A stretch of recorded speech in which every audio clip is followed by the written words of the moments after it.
we have got to start counting the timeline and what people have done moving forward. I can tell you that I was a an immature, stupid jerk when I was 20 years old.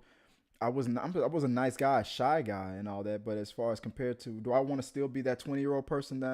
No, that guy was not would not be good on. I'd be okay babysitter, but a great father. No, he wasn't ready to be a father. Was he a husband? No, he definitely wasn't ready to be a husband.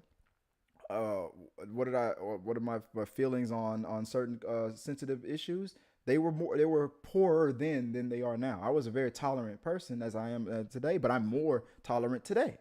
Do I want to be? So am I going to be judged for every thought that I had growing up? I mean, I was closer to the cradle back then that I was to the grave. So maybe my upbringing or my surroundings might have something to do with it.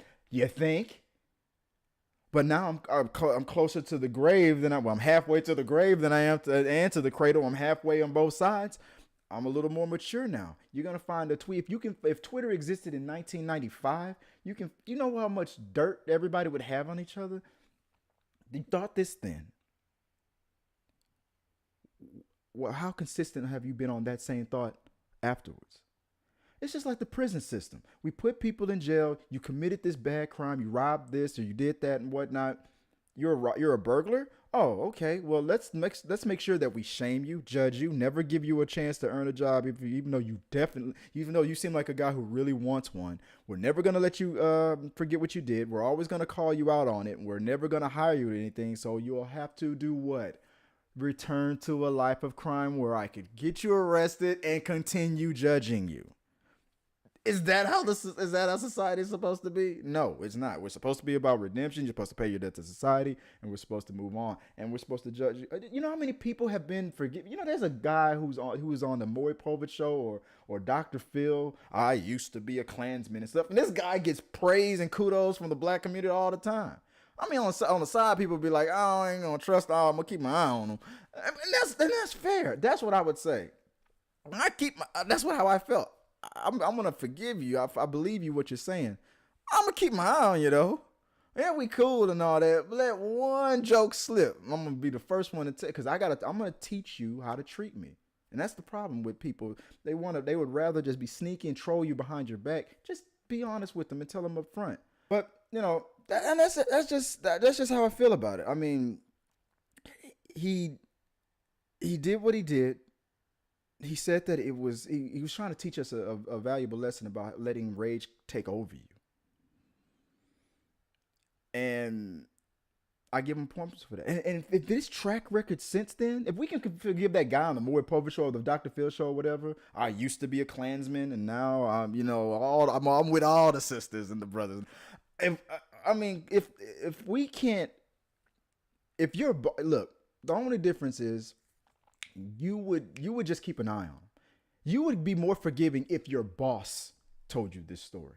Yeah, you still talk about him behind his back and be like, I'm gonna keep an eye on him. I'm gonna make sure if let me not get that raise and let Scott get that raise before me when I know I've worked harder than him and my record is better than his. I'm gonna assume that it's probably racially motivated.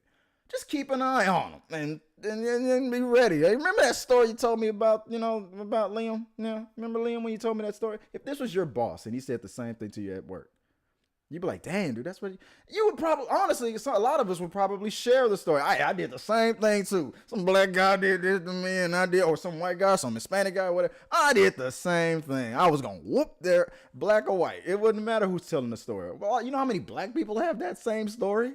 Yeah, that dude did something to me and I was looking for that. Anybody who fit the script. The difference is a lot of black people in that situation are kind of looking for the guy though. That was the part that also kind of troubled a lot of people. You were looking for anybody, which means that you would have premeditatedly victimized somebody else. Even if they were a jerk, even if they started it, you still started it too up here. You started it before you even bumped into the dude. If this situation would have happened. And the guy who actually did it probably got away with it. Or he's probably dead.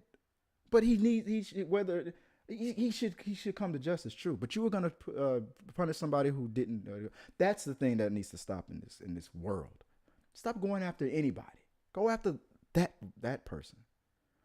I think Liam Neeson, in my book, gets a pass because he called it out on himself.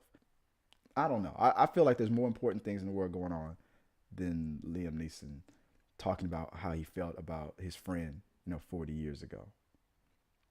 I feel like that was the. I may not be the man I want to be. I know I'm no longer the man I used to be. People need to start remembering that line. Whoa. Hey, before I forget, I'm not even wearing the same clothes. Doesn't even matter. Movie magic. Thanks for watching the video all the way to the end. Like if you like, share if you care, comment for a compliment, subscribe to the tribe. And if you want to know more about how you can send me a message and be a part of We Got Your Mail, that's coming up right here. Check this out.